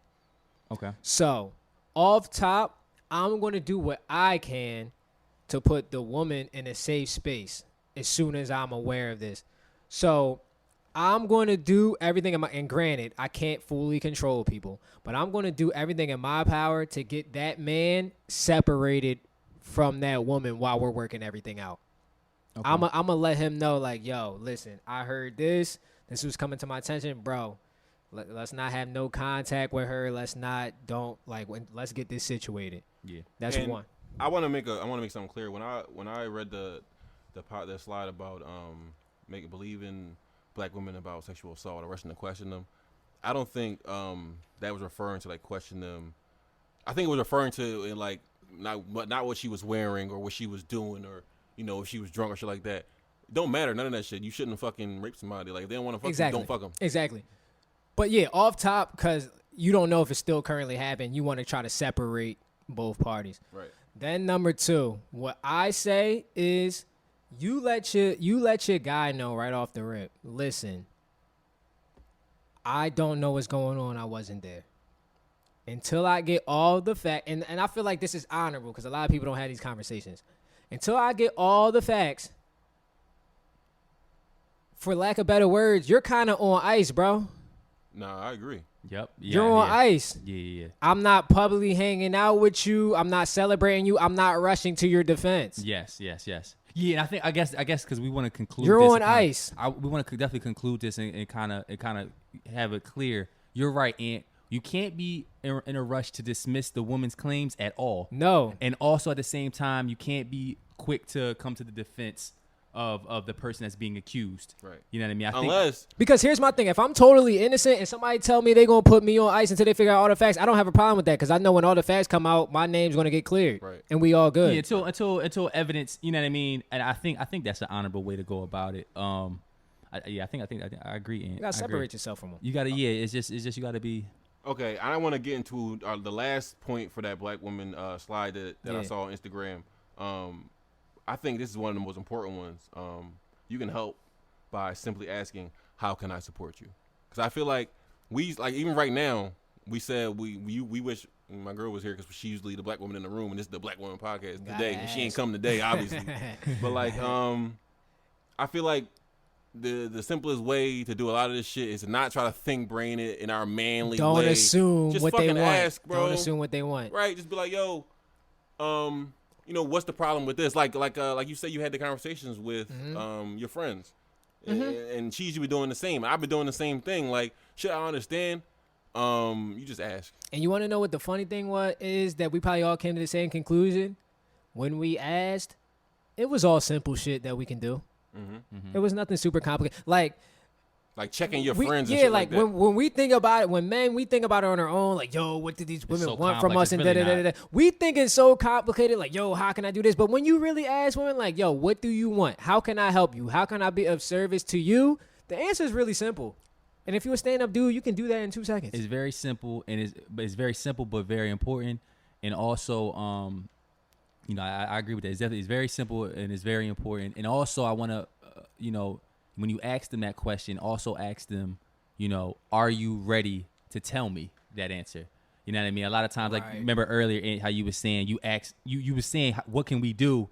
And the girl, she put up on her story, we're so tired of it. And you got to make that clear. Like, if you're tired and you're not ready to tell me how I can assist you, I'm here when you are ready to tell me. Right. And I'm willing to learn. Right. And I think that's a great way to leave it, man. At the end of the day, we love all women because we kind of delve into sexual assault and things like that. We love all women. We love black women. We want to be here in of service, and we want to hold our friends accountable and hold each other accountable. I think conversations like this is important. Right. That was a little heavy, y'all. That was a little heavy. But let's transition. We hoopers. You know what I'm saying? We always like to end it off with sports and NBA stuff. You know what I'm saying? I don't know if you guys have saw some of the things going on with Kendrick Perkins, a former Celtics player, very familiar with versus this. I can't All wait to Stars. talk about Let's this. get it. Versus KD and Kyrie. They had a little bit of a back and forth this past week over certain things. What's up, Ant? What you? Man. Oh, and let me Go even ahead. KD and Kyrie.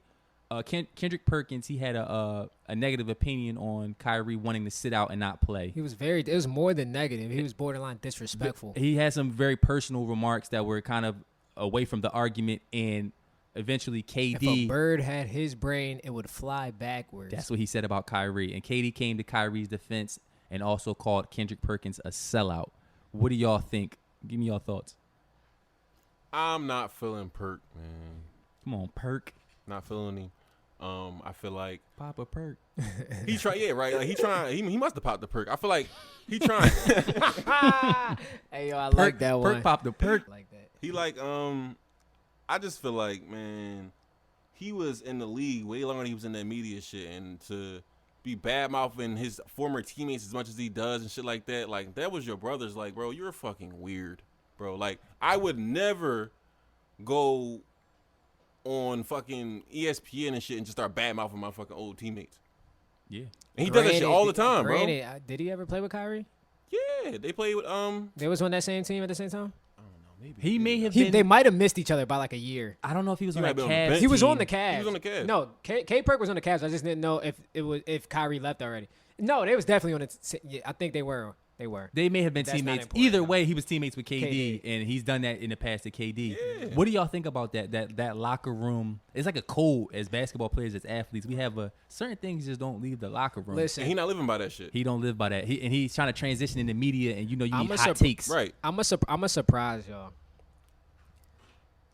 There's supposed to be a locker room code, but the majority of niggas don't follow it. So is there really a locker room code? Do you think that? Is? I don't agree. Well, from my personal experience in Bloomsburg, the majority of niggas don't follow the locker room code.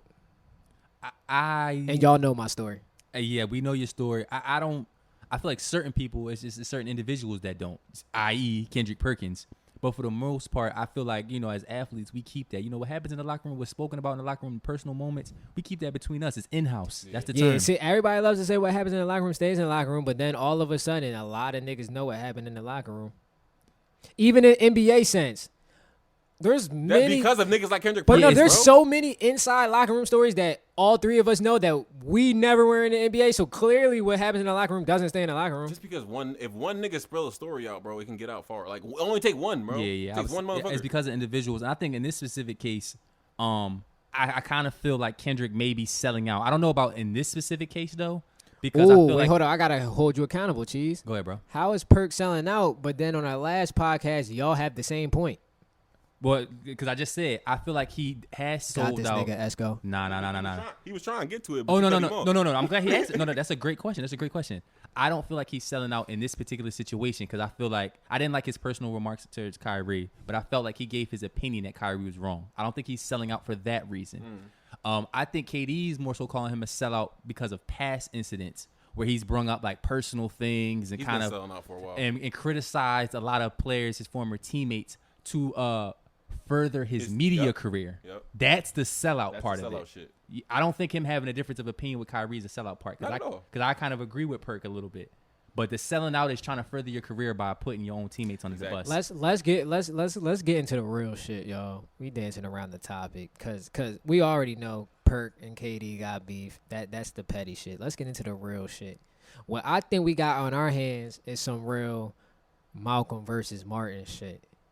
To me, it seems like some NBA players want. Okay, nah, I'm not even going to take it out the NBA. I'm gonna make it broad.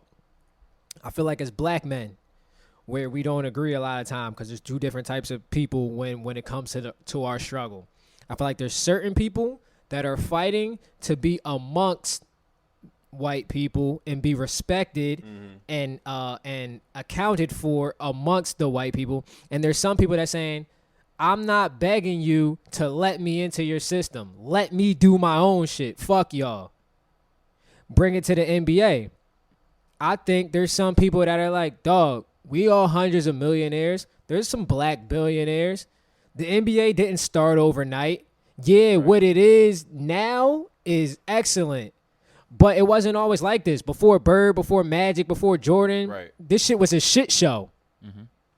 So I'm kind of tired of dancing around and dribbling around for these white billionaire owners. We all got the bag. I don't ever got to play again in my life.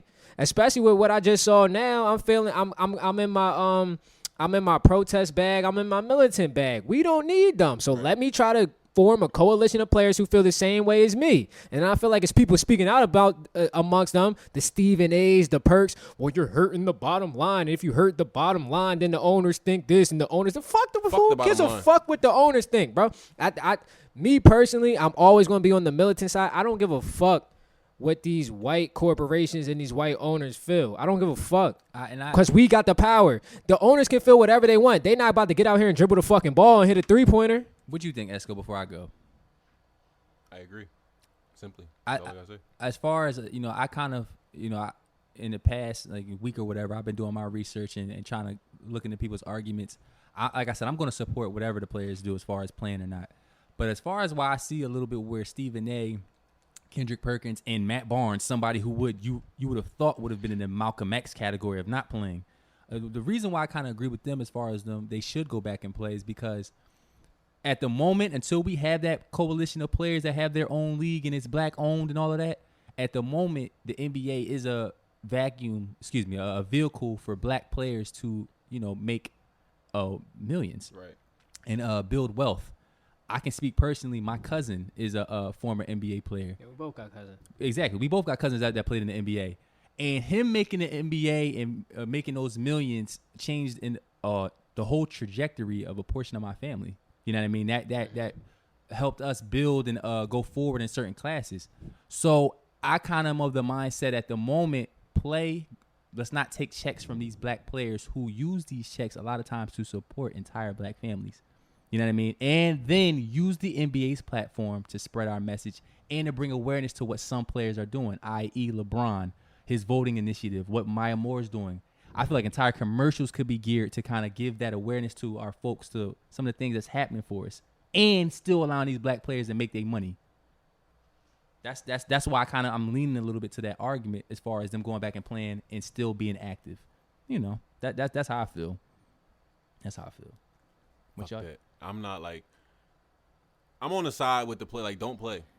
That's it. Like, that's all I feel about. Like, I feel like you shouldn't play.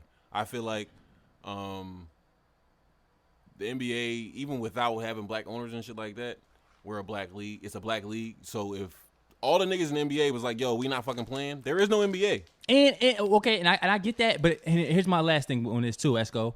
The reason I combat that as well is because I feel like, I don't know about specific owners, but I feel like the NBA is a league that's all for it. For helping us. That's true. If this was the NFL, I'd be saying hell no, don't play. But the NBA has leadership. Adam Silver seems very, very interested as a white man to help our people. I don't like, that's the shit that make me mad right there though, bro.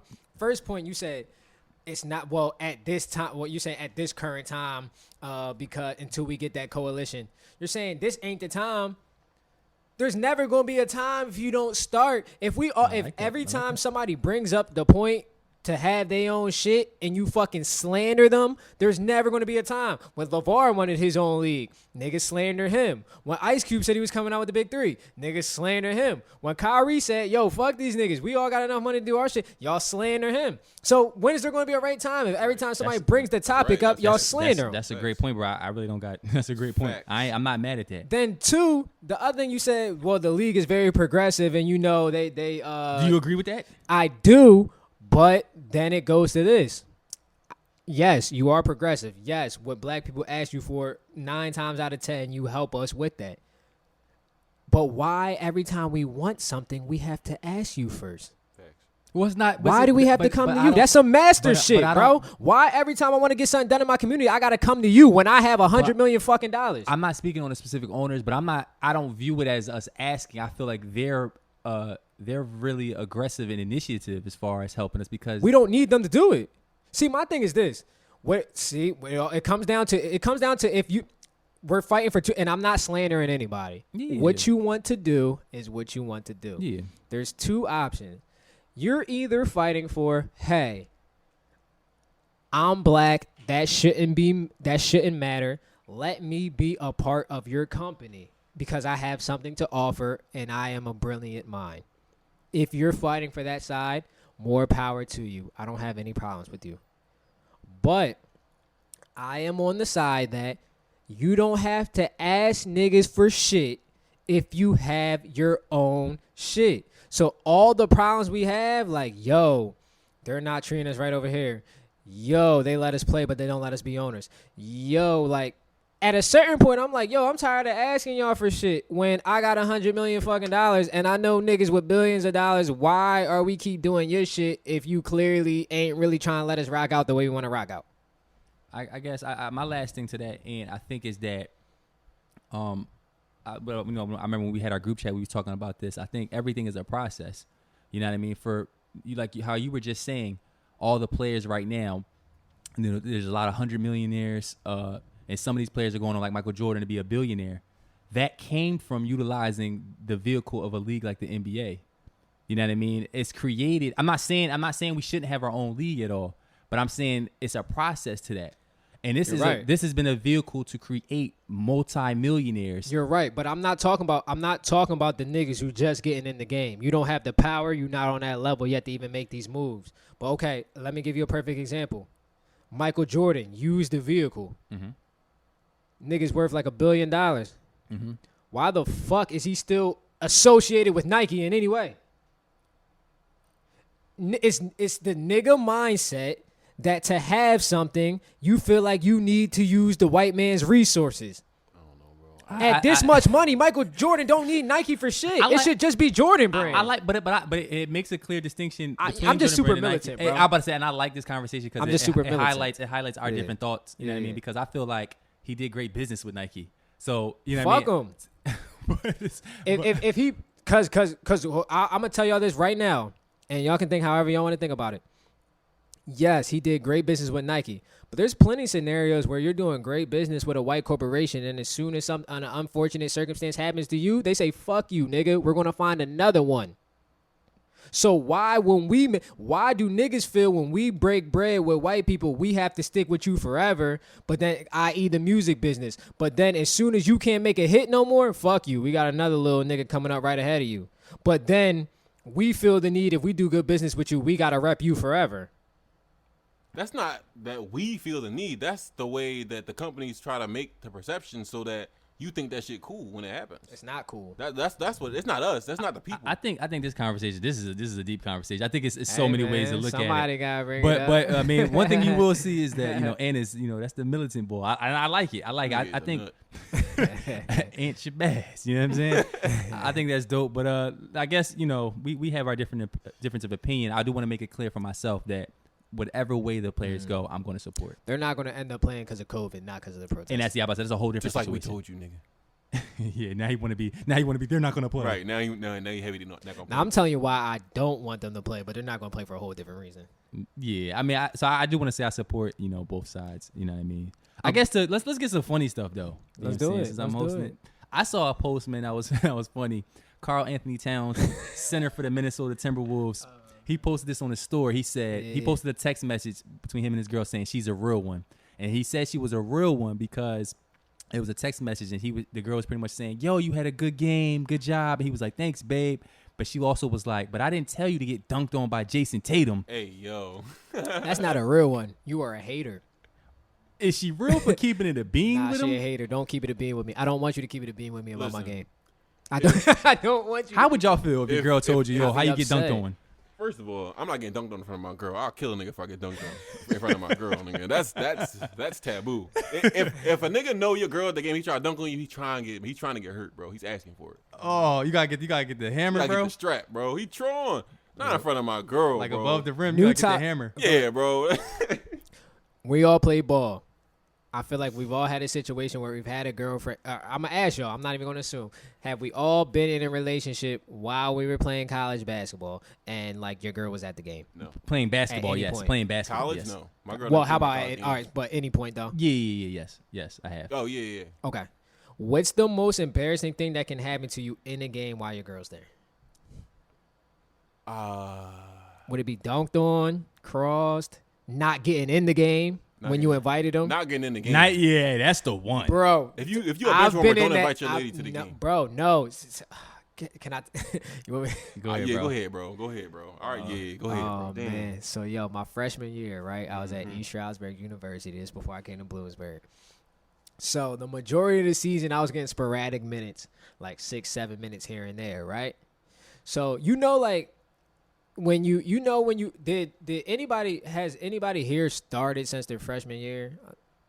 What? Like when you were at UMBC your freshman year, Esco, did you start right away, or like did you have to earn your time throughout the season? I've always had to earn my time. I started like after the first couple of games, and I was captain. Okay. Well, my situation was I was getting sporadic minutes, and then I know all you know this situation. I had a spurt of good games where like I carved out like my time. Mm-hmm.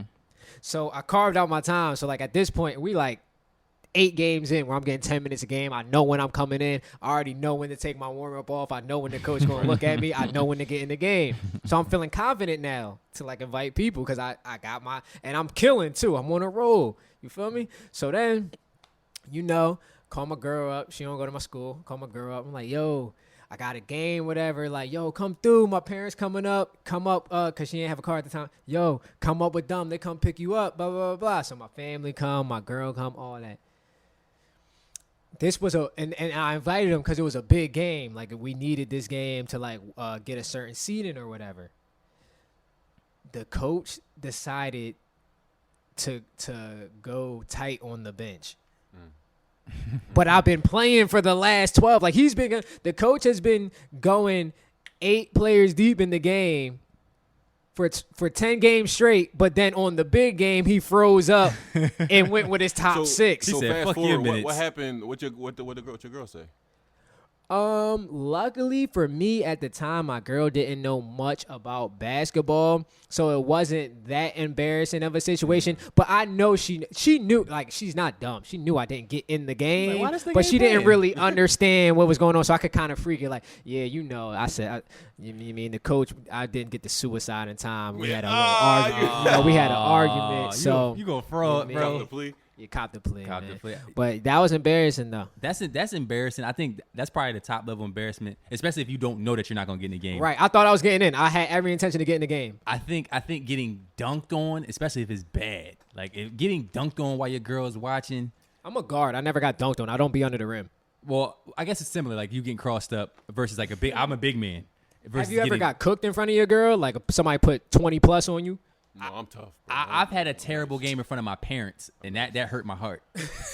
Like I was literally crying after the game. Like, yo, I cannot believe y'all came to this game. 'Cause, you know what it was? They rarely came to games because they had work, and I was like, I can't believe I put on this performance to y'all, and I had a donut. For me, like I actually don't like I wouldn't invite girls to games. Like I don't invite people to games in Right. general because my family came to most of my games growing Right. up, and I did not like it. Cause my dad, one of those dads, is like I from know the sidelines, exactly like what yo, you talking you about. ass, like My sticking dad it is up, a like, sideline Father's coaching Day. ass bro, nigga, man. I hated playing. Like I used to hate a nigga games, and he came to every game, and I was nice, and he would still yell at me. When I was in middle school, my dad used to stand under the rim with a notepad. And every time I did some Nah, nut shit, bro. I saw him scribble in his joint. I'm like, fuck. You had a As soon as notepad? I get home, he gonna talk to me about this play. Oh, that's all you had to do? It dig got this, dig worse, this. but go ahead. What happened? He used to record every game, bro. We used to have to go home after this game. Mind you, I could have had like a dub or some shit. We have to go home and go through every play, and he would just talk shit about how I played. Like, bro, oh my God, dog. I used to hate film. So by the time I got to high school, we started watching game film and shit. I hated film. I hated it. I will say this though, as I got older, I actually loved when like when I had a girl and she came to my game, or I loved when my parents came. I actually did feel that I played way better because it gave me a thing like, all right, we gonna get into this too. Let's get into it. I'm skinny bull, 6'7" bull. So whenever I'm in a basketball game, a lot of the times the hecklers, they coming for me. Exactly. Like, nigga, you need to get in the gym. I've been one of the hecklers at your game His before. jersey way too big. You too skinny. Yo, look at this boy. He looks scared. He's soft. Yeah, And crazy I used to shit. get that a lot. And a lot of times, like as I got older, the reason I played better when my parents or if my girl came is because I'm like, yo, if it's one person, out of anything, I know it's one person that's going to love me no matter how well I play. You feel what I'm saying? And so that made me play better because it was at ease. I was at ease playing the game. So I always played better when they came as I got older. You know what I mean? Nah, how about this? We gonna get into it. I know I'm a family man. Oh, real quick. Go ahead.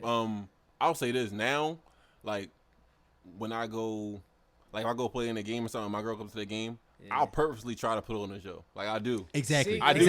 Hold on. Let's get into that though, Damn, I because do. that's actually not for y'all, but it's a problem for some niggas. Cause some niggas, they girl come to the game, and that's not even your fucking role, nigga. They turn Now to you out James here Harden. shooting 10 threes and shit. I'm like, bro, what happened to the game plan? you I don't gotta give a stay in your fuck lane. that your girl here, bro. gotta You stay out in here your lane. wilding. Yo, matter of fact, You out here wilding. remember in the rec, bro? Nobe Bryant. I know what he's talking about. What happened? Yo, oh my God. What happened? Bro. All right, so we was playing. This is back when me and Esco was watched. We was both on the team. We was in intramurals. So somebody on my team, their girlfriend came to the game. Okay. And we was playing against Esco's team. Now, this was a big game because, like, the two best teams in the league was his team and my team. So, like, we've been looking forward to this the whole season. So, granted, before this game, this dude whose girlfriend came, he had a role on the team. Like, he was a rebounder. He got fast break dunks and layups. That's about it. Set picks. When his girl came to the game, this nigga thought he had the Kobe green light. Nobi. So I'm talking, but here's the problem though, cause I'm a guard and it's intramurals. It's not like it's actual collegiate basketball. So like he was the tallest dude on the team. He was 6'6".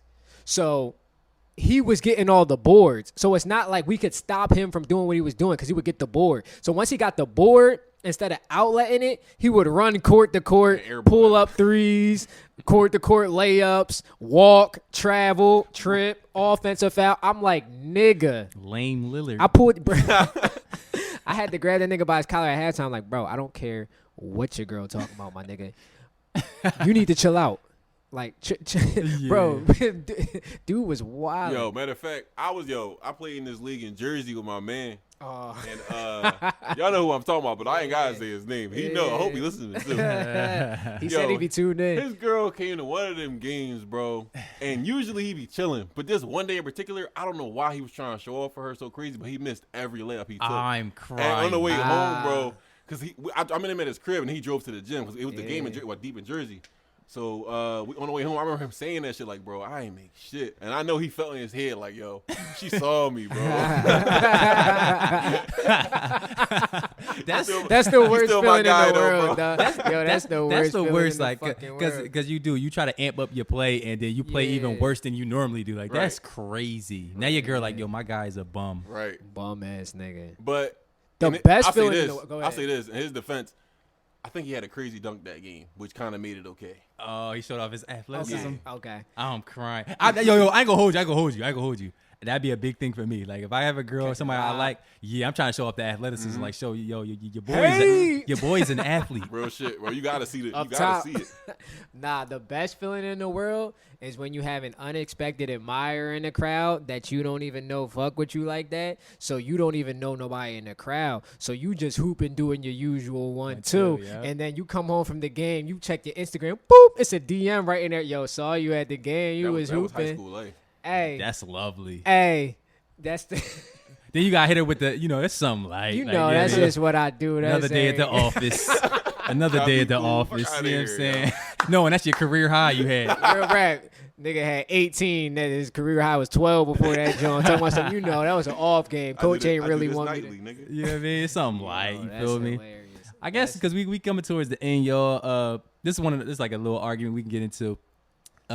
As a hooper, a lot of times, we always say the best athlete to ever play is probably LeBron James. Athlete.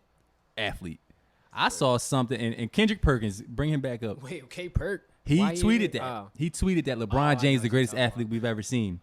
And my man from back in the day, Bill Russell, tweeted, yo, I'm the greatest athlete to ever play. And this boy, he tweeted a video. It was black and white. But that boy, he was jumping over people, jumping from the foul line. I want to ask y'all, who do y'all think is the greatest athlete to ever play? LeBron James. I'm going to go with Bron. Like, fuck is he talking about? Even with everything I just said, bro? What the fuck is he talking about? I'm going to go with Bron. Oh, I'm going to tell you why he's But not, I was but- born in 9-5, so I'm going to take the legend Bill Russell's word that he was a legitimate athlete, but I was born in 9-5. Bro, so all I know is Bron. This is the reason why I also I was like, damn, Bill was kind of crazy. Maybe Vince Carter. Bill was crazy. Maybe Vince Let me Carter. tell you why. That's not a slight. It's not a slight. Let me tell you why. He gave us the stats. He was the 7th Oh, yeah, I saw ranked. that shit. I think it was a long jumper. Like he was the 7th ranked long jumper, a high jumper in the world. Here's the thing, bro. Old heads was bred I to don't do care. everything. Here's Nah, the thing. them old LeBron heads was only bred to do played everything. football, yo. I mean, basketball. If LeBron would have kept playing football, he'd have been in the NFL. If LeBron wanted to go to the fucking Olympics, he'd have been in the fucking Olympics. In our generation, niggas was bred to specialize. But I bro. feel like if you let them roam around, like LeBron would have some records and some other shit. LeBron was number 1 ranked in football and basketball in high school. So is in the AI. state. Let me ask you though, Esco, did you see the video Bill tweeted though? No, Bill was on some Okay, shit. you need to watch that because It was crazy? Yeah. What, did he look crazier than LeBron?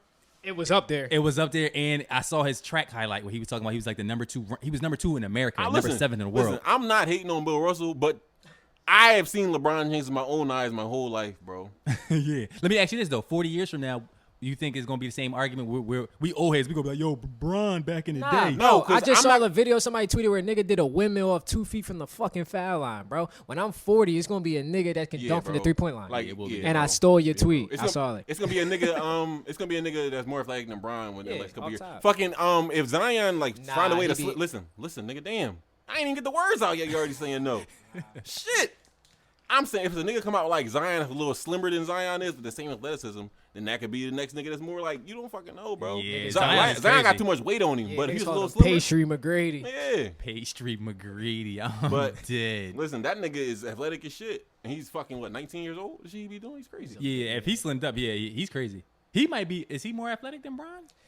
It's debatable. I don't think he's as quick and all that and shit like that. He's not but as like, quick. He's not as quick. He's not as quick. high. in That's terms about of it. leaping ability. I think he jumps higher. Yeah, I think he got jumps higher. that. I don't know. And the other shit, nah. I think LeBron 1 foot takeoff. Nobody jumping like that. Yeah, nobody's not. And Zion got a 2-foot John. And he got that one jump too. Bron don't jump off 2 feet. That's one thing as a hooper. Like any hoopers listening, I always like am interested by it. Bron 2 feet jump is like it ain't crazy, but his 1 foot joint is just out of this world. But Jeez, wrap the damn podcast up, bro. I was just about to, bro. My fault, cuz. Yeah. So yeah. With that being said, man, this was I know we don't got nothing much else to say. It was episode 3 of the Laundromat Show. I'm K Rose. You know what I'm saying? Y'all do y'all thing. Sure. Ed McKee, man. I go by Malik. These niggas call me Esco though. Hey, man. What's this? Episode Three. 3, man. Episode 3. Yo, shout out to everybody who been giving us love, too, man. The views are going crazy, man. Let's do it. We out.